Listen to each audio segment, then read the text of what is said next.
Britney Spears is in the news right now. She's asking a judge to end her father's conservatorship over her estate so that she can have control over her own life. So this brought the whole idea of a conservatorship to a lot of our attention. I didn't even know what this was until the story started making headlines. For those of you who still aren't in the know, a conservatorship is when an adult has their rights legally stripped from them and given to another adult. In other words, you are deemed unfit to manage your own life and your own affairs, and they are put in the hands of another person. Now, if you ask me, this situation is ripe with opportunity for exploitation and for advantage taking and for it just being shady as heck.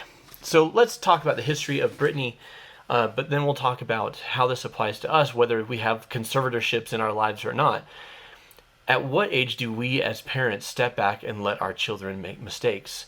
How involved, make even big mistakes. Obviously, they're going to make mistakes the whole life, but make even big mistakes. How much say should parents have in the lives of their kids, even as adults? So let's talk about that. So Britney Spears, I was in high school when Britney Spears became a big deal, and I was a high school guy, so yep.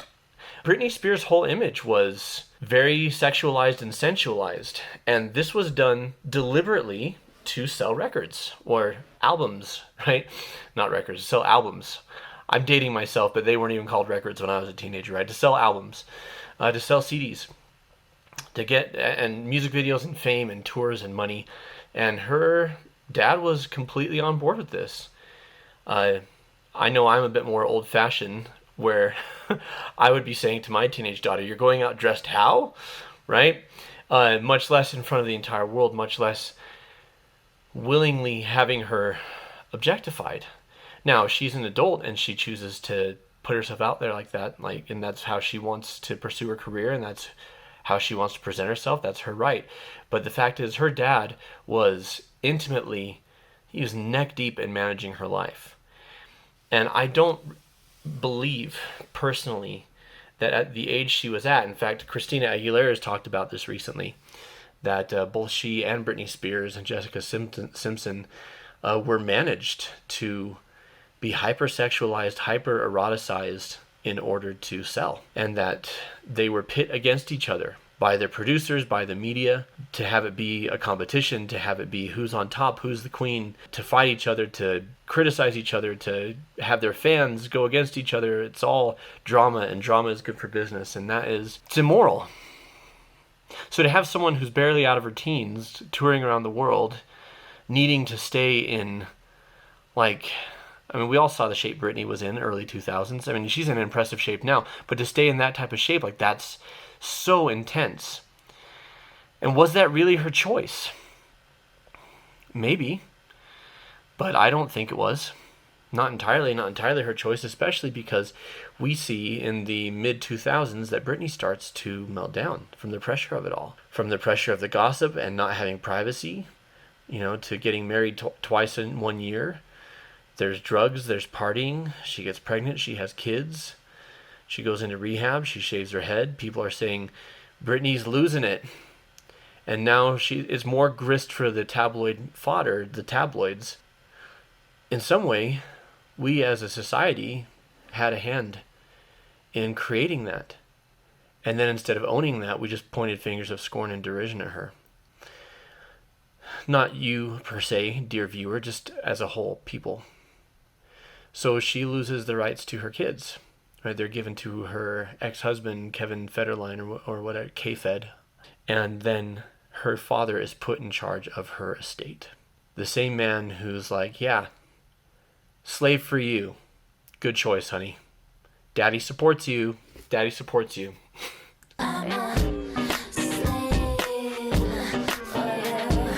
So he has control of her estate. Now, that was when she was in her mid-20s. She's now in her late 30s. And she's saying for the past 15 years-ish, 12 years, 13 years, whatever it's been, her dad's controlled her money. Recently, the conservatorship was split between him and the manager. But she's painting a picture of men taking advantage of her fame, of her residency in Las Vegas, making her dance and sing even when she's got a fever, even when she's sick. denying her choice over her own body. She wants to marry her boyfriend, she says, and have babies, have more babies, and they're denying, according to her, her right to remove her IED.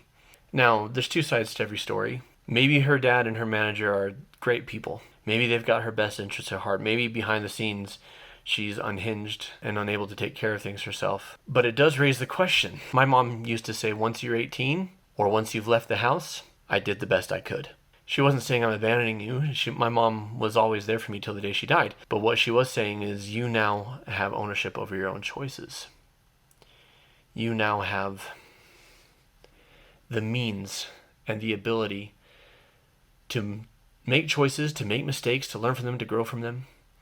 And I don't see this here. And in a conservatorship, I don't see how that could possibly benefit anyone to grow, to learn from mistakes, to make changes. They're just told what to do. It's a straitjacket. I don't see a situation where that's beneficial. Are there times that people should lose the custody of their children because they're endangering the children? Yeah. Is there a circumstance where someone should not be allowed to manage their own money, to manage their own life, to have somebody else have that forcibly taken away from them? No. One instance is protecting children. The other instance is, well, you are going to either learn the lesson the hard way or you're not, but you are an adult and you can make this decision for yourself. What role do parents have in their adult children's lives? How much control, how much say? I would say once your child is an adult, if they're living in your house, then they abide by the rules of the house. If they're living in the house for rent, then they abide by the rules that you would have renters abide by. If they're living on their own, and especially if they're financially independent, you don't have a say. You have an opinion. And if they're financially dependent, it's a sticky situation.